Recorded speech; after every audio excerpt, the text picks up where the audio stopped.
Σχεδόν 2 μήνες μετά το θάνατο του Μάικλ Τζάκσον, ο γιατρός του Κόντραν Μιούρεϊ, που ήταν στο πλευρό του βασιλιά της pop όταν άφησε την τελευταία του πνοή, επέλεξε να βιντεοσκοπήσει ένα μήνυμά του για να υποστηρίξει πως είναι αθώος. I have done all I could do. I told the truth and I have faith the truth will prevail.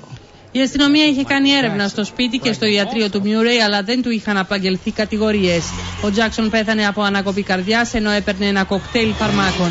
Ο Μιούρεϊ προτίμησε να στείλει το μήνυμά του στην ιστοσελίδα YouTube του διαδικτύου για να ευχαριστήσει τους φίλους και τους ασθενείς που του στέλνουν μηνύματα συμπαράστασης. Because of all that is going on, I'm afraid to return phone calls or use my email.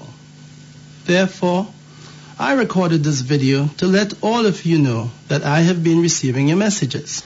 Και ενώ το αποτέλεσμα της νεκροψίας παραμένει απόρριτο, η οικογένεια του Τζάκσον ανακοίνωσε ότι ο βασιλιάς της pop θα ταφεί στις 29 Αυγούστου στο κημητήριο Glendale Forest Lawn σε προάστιο του Λος Άντζελες, παρουσία λίγων συγγενών και φίλων. Είναι η μέρα που θα γιόρταζε τα 51 γενέθλιά του.